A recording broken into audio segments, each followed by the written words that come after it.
కూసుమంచితో పాటుగా పాలేరు నియోజకవర్గంలోని అన్ని మండలాల్లో 8వ తరగతి 9వ తరగతి 10వ తరగతి చదివే పిల్లలకి ఆ పేద పిల్లల దూర ప్రాంతాల నుంచి స్కూలుకి రాలేక ఇబ్బంది పడుతున్నారు, వాళ్ళ తల్లిదండ్రులు ఇబ్బంది పడుతున్నారని గమనించి మన ట్రస్ట్ ద్వారా గడిచిన సంవత్సరం ఆ 3 క్లాసులకి పూర్తిగా అందరికీ కూడా సైకిల్ ఇవ్వటం జరిగింది.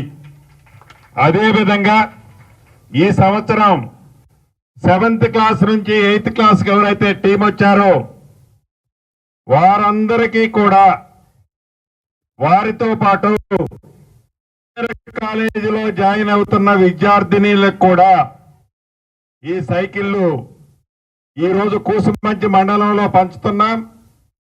మిగిలిన అన్ని మండలాల్లో రాబోయే రోజుల్లో మన ట్రస్ట్ ద్వారా పేదవాడి కళ వాళ్ళ పిల్లల్ని మంచి చదువులు చదివించాలనే తాపత్రయం ఏదైతే ఆ తల్లిదండ్రులకు ఉందో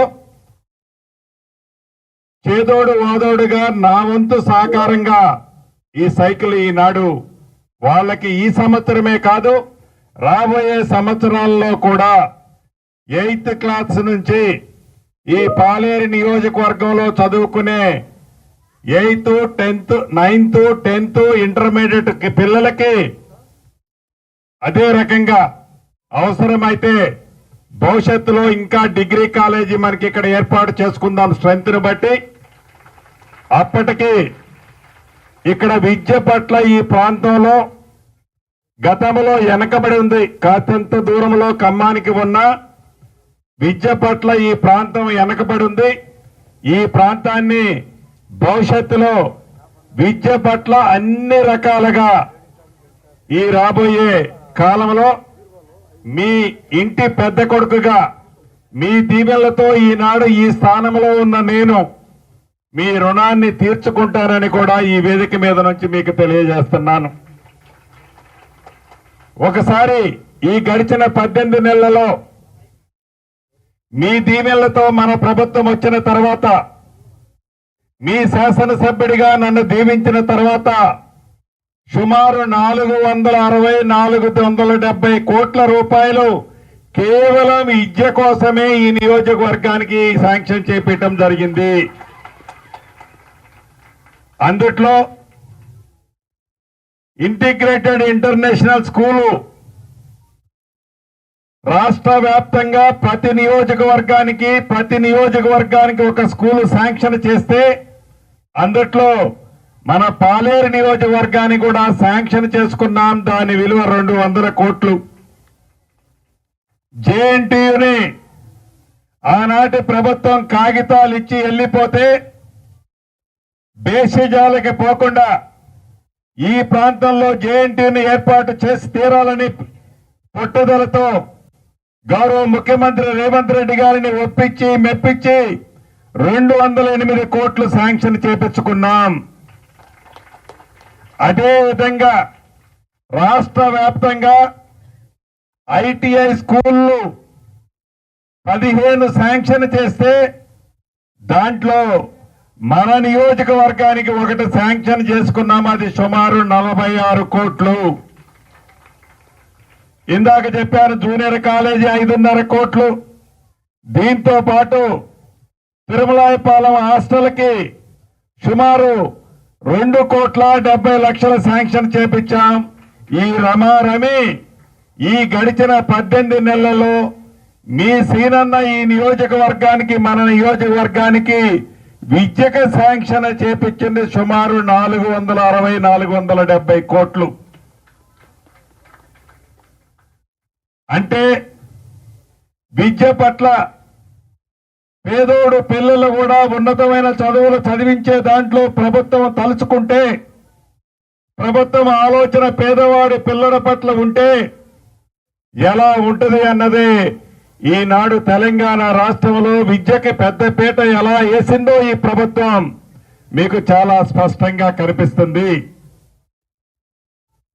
మీకు తెలియంది కాదు, ఆనాటి మన ప్రభుత్వం వచ్చే నాటికి గత ప్రభుత్వం గొప్పలు చెప్పింది అనేక రెసిడెన్షియల్ స్కూల్స్ పెట్టాము అని. ఆ పెట్టిన రెసిడెన్షియల్ స్కూల్స్ అన్ని కోళ్ల ఫారాలు మూతపడ్డ రైస్ మిల్లుల్లో పెట్టారు.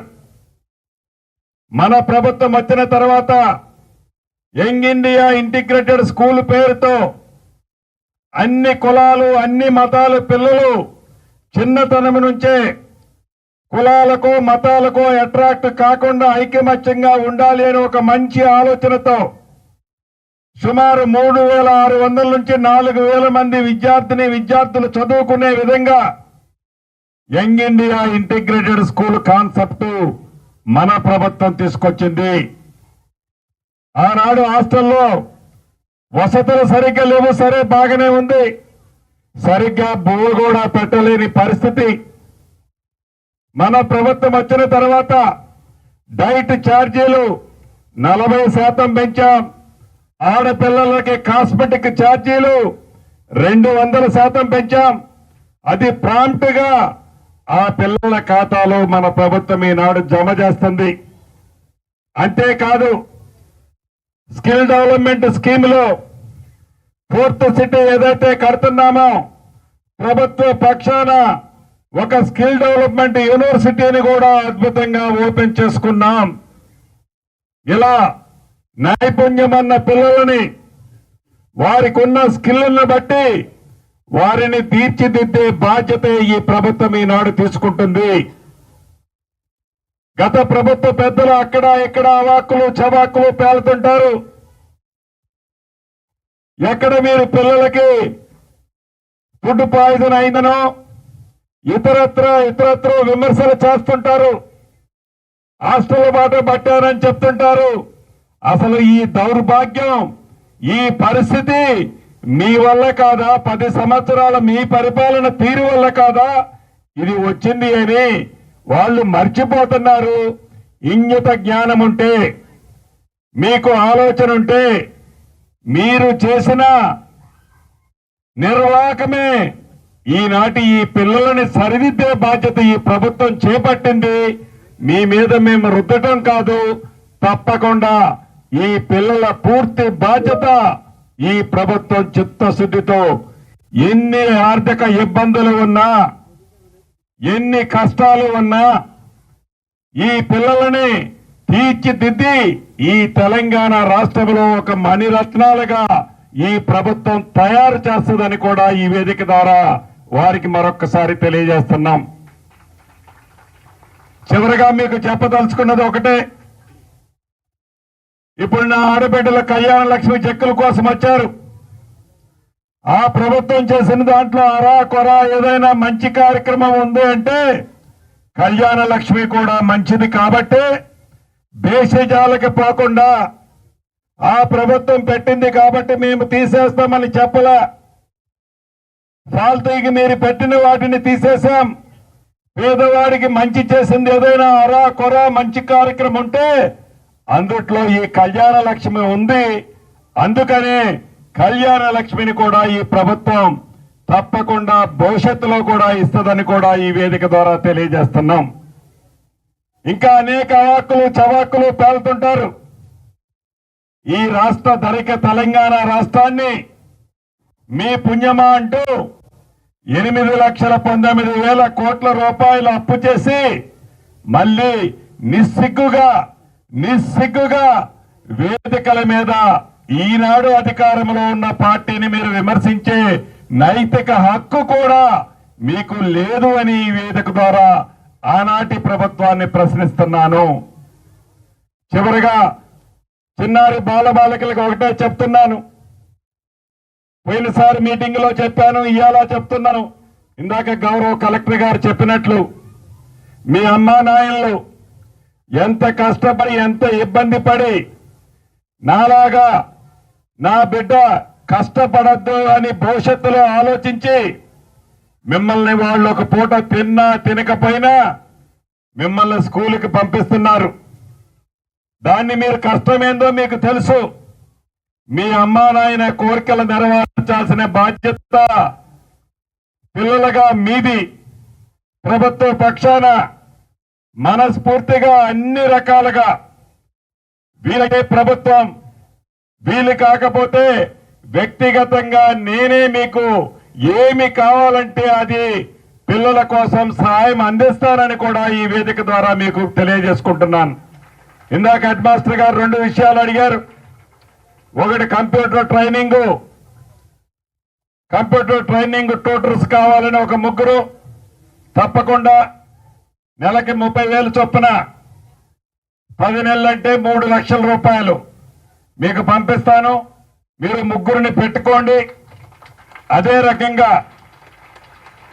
ఫ్రంట్ లో ఉన్న కాంపౌండ్ వాల్ బదులు రోడ్డు ఫేస్ కొన్ని షాపింగ్లు ఏర్పాటు చేసి ఆ ఇన్కమ్ ను కూడా మీకు వచ్చే ఏర్పాటు భవిష్యత్తులో ఆర్థికంగా మీ స్కూలు మీ కాళ్ళ మీదలే మీరు నడుపుకునే విధంగా దాన్ని కూడా ఇంతకు ముందే గౌరవ కలెక్టర్ గారికి ఇటుపక్క అటుపక్క జూనియర్ కాలేజీకి వెళ్ళి ఈ హై స్కూల్కి వెళ్ళి 2 పక్కల కాంప్లెక్స్ రాబోయే కొద్ది రోజుల్లోనే నిర్ణయం ఫైనల్ చేసి వాటిని కూడా ఏర్పాటు చేసి మీకు కాంపౌండ్ వాళ్ళతో పాటు భవిష్యత్తులో ప్రతి నెల ఈ స్కూల్కి ఇంత ఇన్కమ్ వచ్చే విధంగా ఏర్పాటు కూడా చేయటం జరుగుద్దని ఈ వేదిక ద్వారా హెడ్ మాస్టర్ గారికి మనస్ఫూర్తిగా తెలియజేసుకుంటూ, గతంలో ఈ స్కూల్లో అప్రిషియేట్ చేశాను.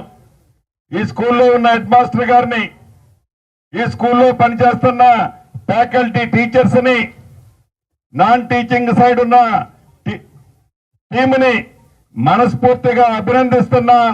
భవిష్యత్తులో మీకు ఏ వసతులు కావాలన్నా వసతులు ఇప్పించే బాధ్యత నాది. మీరు మరింత స్ట్రెంగ్త్ ఇంకా మీ ఫిగర్ పెంచే విధంగా మీరు ఇప్పటికే కష్టపడ్డారు, మరింత కష్టపడాలని మనస్ఫూర్తిగా కోరుకుంటూ మరొక్కసారి చిన్నారి బాలబాలికలకు నా దీవెనలు తెలుపుతూ సెలవు తీసుకుంటున్నాను.